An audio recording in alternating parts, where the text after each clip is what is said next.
Hi friends, आज हम बात करने वाले हैं the new rich people movie की। ये थाईलैंड की एक मूवी है और बहुत ही अच्छी मूवी है। मूवी के स्टार्टिंग में हम देखते हैं कि एक फैमिली है जो बहुत गरीब है। इस फैमिली में माँ, पिता और 3 बच्चे हैं। पहले सीन में हम देखते हैं कि सबसे बड़ी बहन है टीका। टीका एक यूनिवर्सिटी में आर्किटेक्चर की पढ़ाई कर रही है।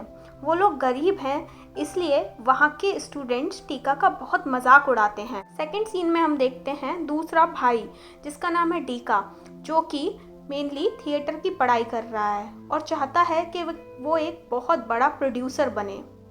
तीसरे सीन में एक बच्चा दिखाया जाता है जिसका नाम है डॉटी। ये तीसरा भाई है। ये स्कूल में पढ़ता है और गरीबी के कारण इसका भी यहाँ के बच्चे बहुत मजाक उड़ाते हैं क्योंकि इसका जूता फटा होता है। इस सब के बावजूद ये तीनों बच्चे बहुत खुश होते हैं और अच्छे खाने के लालच में ये अजनबियों की शादी भी अटेंड करते हैं, लेकिन ये पहचान लिए जाते हैं और इन्हें वहाँ से भगा दिया जाता है। एक दिन इनके पिताजी खत्म हो जाते हैं और पूरी की पूरी फैमिली बहुत दुखी हो जाती है। बड़े भाई बहन टीका और डीका दोनों सोचते हैं कि वो अपनी पढ़ाई छोड़ देंगे और माँ के साथ घर के फाइनेंशियल रिस्पॉन्सिबिलिटीज़ को निभाएंगे, लेकिन उनकी माँ बोलती है नहीं, तुम्हारे पिताजी चाहते थे कि तुम आसमान को छुओ, सक्सेसफुल बनो। अगले दिन उनके दरवाजे पर एक एडवोकेट आता है और उसका असिस्टेंट आता है और वो अपने साथ में एक लैपटॉप लेके आ रहे होते हैं जिसमें वो उन्हें दिखाते हैं उनके पिता का एक वीडियो। इस वीडियो में उनके पिताजी बोलते हैं कि वो उन सबसे कितना ज़्यादा प्यार करते हैं और बताते हैं कि वो इंडोनेशिया की एक बहुत अमीर फैमिली से हैं। वो बताते हैं कि वो 21 साल तक ऐसी सिंपल ज़िंदगी इसलिए गुजार रहे थे ताकि उनकी वाइफ और उनके बच्चे इंडिपेंडेंट और स्ट्रॉन्ग बन सकें, लेकिन वो चाहते थे कि जब वो इस दुनिया से जाएं तो अपने बच्चों को और वाइफ को अपना पूरा का पूरा संपत्ति दे के जाएं, जिससे कि वो लोग रिच कैसे होते हैं, कैसा लगता है, ये महसूस कर सकें। फिर वो लोग बैंक जाते हैं और वहाँ पे बैंक मैनेजर उन्हें 500 मिलियन रुपए देता है और बोलता है कि जब ये ख़त्म हो जाए तो आप और लेने के लिए आ सकते हैं। बैंक से निकलने के बाद वो सीधे एक बड़े होटल में जाते हैं और वहाँ पे वीआईपी रूम बुक करते हैं, लेकिन वहाँ पे बोला जाता है कि ये रूम आपको नहीं मिल सकता क्योंकि वीआईपी रूम 5 लोगों के लिए है और आप 4 लोग हैं।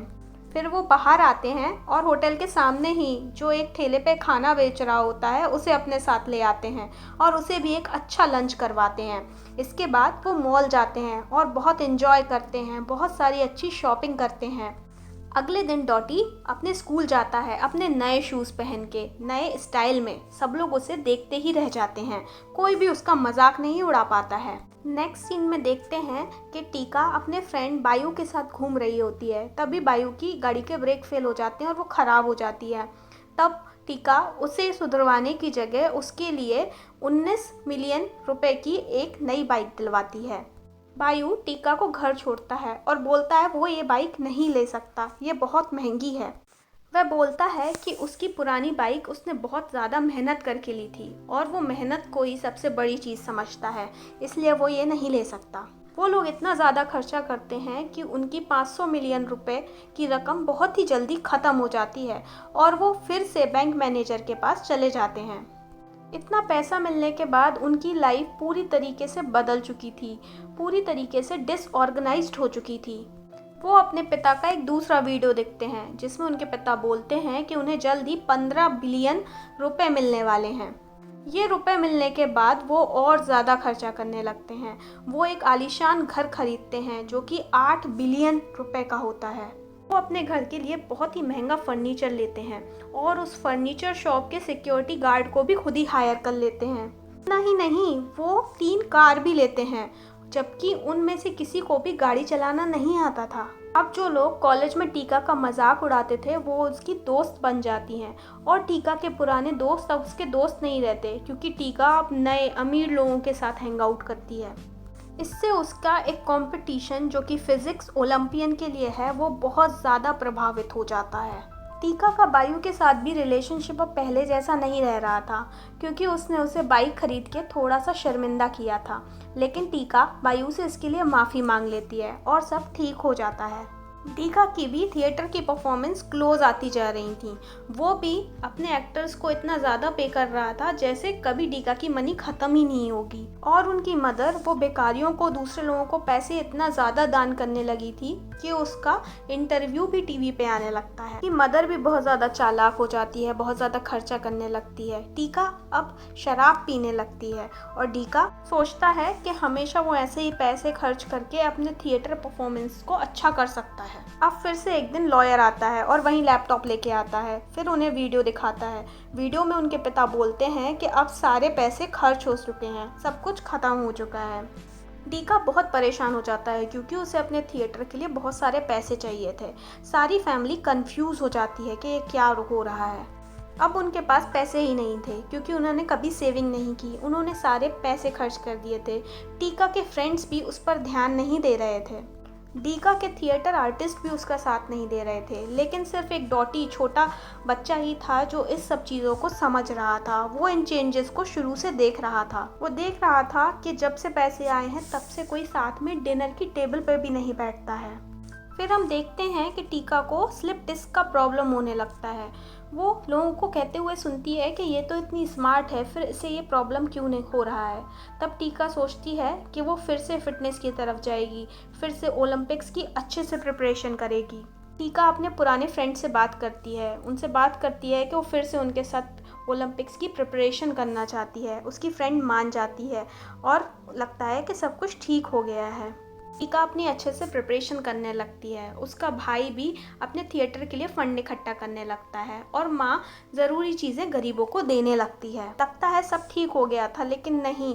मदर देखती है कि उनके घर के दरवाजे पर बहुत सारे लोग अंदर घुसने की कोशिश कर रहे हैं। इसमें कुछ लोगों को चोट भी लग गई है।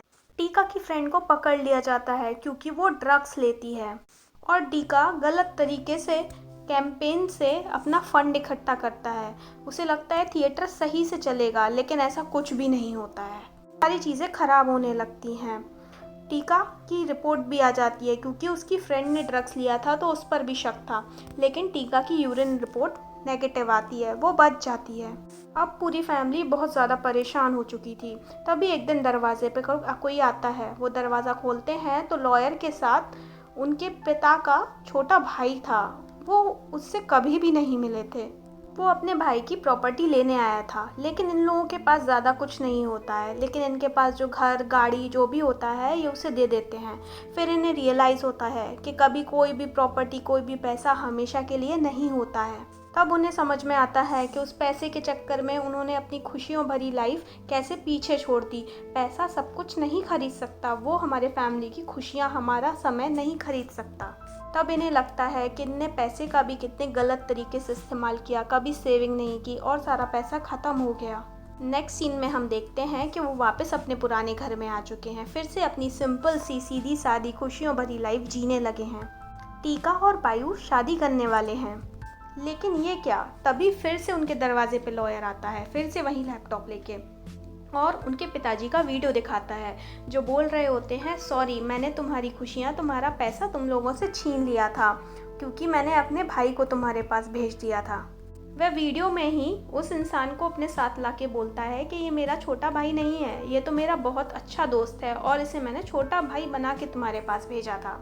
इससे पता चलता है कि उनके पिताजी के पास अभी भी बहुत ज़्यादा पैसे थे, बस वो उन्हें पैसे को कैसे सही से यूज़ करें ये सिखाना चाहते थे।